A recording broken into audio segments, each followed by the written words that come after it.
നമ്മളൊരു പ്രാവശ്യം ruler tool create ചെയ്ത് കഴിഞ്ഞാൽ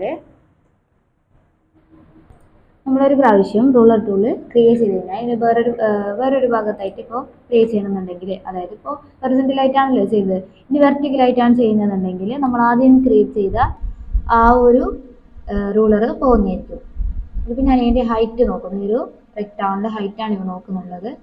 അതേപോലെ ഷിഫ്റ്റ് പിടിച്ചാൽ കറക്റ്റ് ആവും. അല്ലാന്നുണ്ടെങ്കിൽ നിങ്ങൾക്ക് ഏത് ആംഗിളിലാണോ വേണ്ടത് ആ ഒരു ആംഗിളിലായിട്ട് വെക്കാൻ പറ്റും. ഞാൻ ഷിഫ്റ്റ് പിടിച്ചിട്ട് കറക്റ്റാക്കി ആ ഒരു ഭാഗത്ത് വെക്കുന്നുണ്ട്. അപ്പം നിങ്ങൾക്ക് കാണാൻ പറ്റും ഹൈറ്റ് എത്രയാണെന്നുള്ളത് കാണാൻ പറ്റുന്നുണ്ടാവും. ഇപ്പോൾ വിഡ്ത്തില്ല, ഹൈറ്റാണ് കാണിക്കുന്നത്. കാരണം എന്താണെന്ന് വെച്ചാൽ ഇപ്പോൾ വെർട്ടിക്കലായിട്ടാണ് നമ്മൾ നോക്കിയിട്ടുള്ളത്, അതുകൊണ്ടാണ് ഹൈറ്റ് കാണിക്കുന്നത്. ഹൊറിസോണ്ടലായിട്ടാണ് സെലക്ട് ചെയ്തിട്ടുണ്ടെങ്കിൽ വിഡ്ത്തായിരിക്കും കാണുന്നുണ്ടായിരിക്കും. അതേപോലെ എക്സ് ആക്സിൻ്റെയും വൈ ആക്സിൻ്റെയും മെഷർമെൻറ്റ്സും കാണിക്കുന്നുണ്ട്. പിന്നെ എ എന്ന് പറയുന്നത് ആംഗിളാണ്.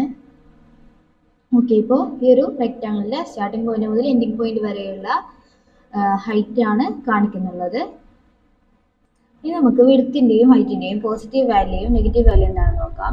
ഇപ്പോൾ നമ്മൾ ആദ്യം ചെയ്തത് വിഡ്ത്താണെങ്കിൽ ലെഫ്റ്റ് സൈഡിൽ നിന്ന് സ്റ്റാർട്ട് ചെയ്തിട്ട് റൈറ്റ് സൈഡിലായിട്ടാണ് എൻഡ് ചെയ്തത്.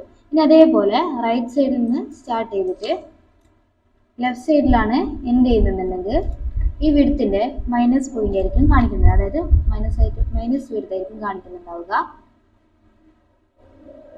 അതേപോലെ തന്നെ ഹൈറ്റ് ആണെങ്കിൽ അതേപോലെ തന്നെ ഇതേപോലെ ജസ്റ്റ് ഒന്ന് വരച്ച് നോക്കാം.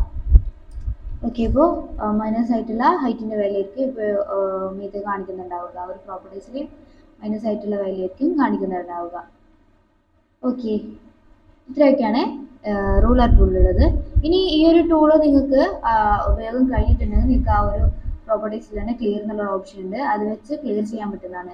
അല്ലാതെ ഇപ്പോൾ നിങ്ങൾക്ക് ഇത് സേവ് ചെയ്യുന്ന സമയത്തൊന്നും നിങ്ങൾ ആ ഒരു ചെയ്ത വർക്കിനെ ബാധിക്കുന്നതായിരിക്കില്ല. അങ്ങനെയല്ല, നിങ്ങൾ ഈ ഒരു ടൂൾ എടുക്കുന്ന സമയത്ത് നിങ്ങൾക്ക് വീണ്ടും തന്നെ വരുന്നതായിരിക്കും. അതെങ്ങനെ നോക്കാം. അപ്പം ഞാനത് ക്ലിയർ ചെയ്യാണ്ട് ഞാൻ മൂവ് ടൂൾ എടുക്കുന്നുണ്ട്. ആ മൂവ് ടൂൾ എടുക്കുന്ന ടൈമിൽ ആ ഒരു റൂളർ ഒഴിവായിട്ടുണ്ട്. ഇനി ആദ്യം ഞാൻ റൂളർ ടൂൾ എടുക്കുന്ന ടൈമിൽ ആ ഒരു നമ്മൾ വരച്ച റൂളർ അവിടെ തന്നെ ഇടുക. അതിനാണ് ക്ലിയർ ചെയ്യണമെന്ന് പറയുന്നത്. ഓക്കെ, ഇതാണ് റൂളർ ടൂള്. ഇനി നമുക്ക് അടുത്തതായിട്ടുള്ളത്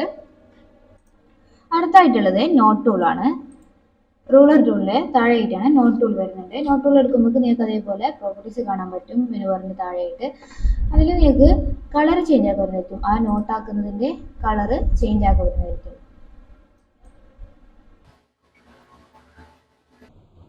ഓക്കെ, ഇപ്പോൾ ഞാൻ കളർ ചേഞ്ച് ആക്കിയിട്ടുണ്ട്. ഇനി അതേപോലെ ഞാൻ ഈ ഒരു ഭാഗത്തായിട്ട് ക്ലിക്ക് ചെയ്യുന്ന സമയത്ത് നിങ്ങൾക്ക് കാണാൻ പറ്റും ഒരു നോട്ട് പാഡ്, ഒരു നോട്ടും അതേപോലെ ഒരു പെൻസിലുമായിട്ടാണ് വന്നിട്ടുള്ളത്. ഇനി നോട്ട് ടൂൾ എന്തിനാണ് യൂസ് ചെയ്യുന്നത് വെച്ചാൽ, നിങ്ങൾ ഒരു പ്രോജക്റ്റ് ഇപ്പോൾ ഒരു പ്രോജക്റ്റ് ചെയ്യുന്നുണ്ട്. ആ ഒരു ചെയ്യുന്ന ടൈമിൽ നിങ്ങൾ എവിടെയെങ്കിലും പകുതി വെച്ച് നോട്ട് ടൂൾ എന്തിനാണ് യൂസ് ചെയ്യുന്നത് വെച്ചാൽ, നിങ്ങളിപ്പോൾ ഒരു വർക്ക് ചെയ്യുന്ന സമയത്ത്, ഒരു പ്രോജക്റ്റ് വർക്കോ അല്ലെങ്കിൽ എന്തെങ്കിലും ഒരു വർക്ക് ചെയ്യുന്ന സമയത്ത് നിങ്ങൾ ആ ഒരു വർക്ക് പകുതിയിൽ വെച്ച് സ്റ്റോപ്പ് ചെയ്യാണ്. അതായത് ആ ഒരു വർക്ക് നിങ്ങൾക്ക് ഒരു അത്യാവശ്യമുള്ള പറ്റോ പകുതി വെച്ച് സ്റ്റോപ്പ് ചെയ്യുന്ന സമയത്ത് നിങ്ങൾ ആ ഒരു വർക്ക് വേറൊരു ആൾക്കാണ് ഏൽപ്പിക്കുന്നതെങ്കിൽ, പകുതിയിൽ വെച്ച് സ്റ്റോപ്പ് ചെയ്ത് വേറൊരാൾക്കാണ് ഏൽപ്പിക്കുന്നതെങ്കിൽ ആ സമയത്ത് നിങ്ങൾക്ക് ഇതുപോലെ നോട്ടാക്കി വെച്ച് എന്തൊക്കെ ആഡ് ചെയ്യാനുണ്ട്, അതായത് ഇപ്പോൾ കളറോ അല്ലെങ്കിൽ ടൈപ്പോഗ്രഫി അതുപോലെ എന്തെങ്കിലും ആഡൊക്കെ ചെയ്യാനുണ്ടെങ്കിൽ ഇതേപോലെ നിങ്ങൾക്ക് നോട്ട് ചെയ്ത് വെക്കാൻ പറ്റും. ഇനി നോട്ടാക്കി വെക്കാനാണ് ഈ സൈഡിലായിട്ട് പാനൽസിലായിട്ട് നോട്ട്സ് എന്നുള്ളൊരു ഓപ്ഷൻ ഉണ്ട്. അതിൽ വെച്ച് നിങ്ങൾക്ക് എന്തൊക്കെയാണ് ആഡ് ചെയ്യുന്നുള്ളത് ഒന്ന് മാർക്കാക്കി പറ്റുക. അതായത് ജസ്റ്റ് ഒന്ന് നോട്ടാക്കി വെക്കാൻ വേണ്ടിയിട്ടാണ് പറ്റുന്നുള്ളത്.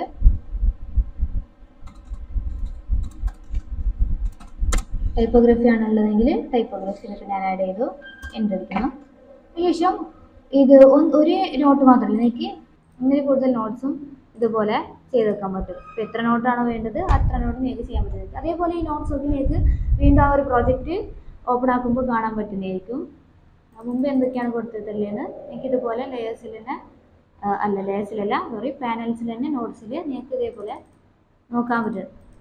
അപ്പോൾ ടൈപ്പോഗ്രഫിയായി അതേപോലെ ഒന്നിൽ കൂടുതൽ നോട്ട്സ് നിങ്ങൾക്ക് ഇതിൽ ആഡ് ചെയ്യാൻ പറ്റുന്നതായിരിക്കും.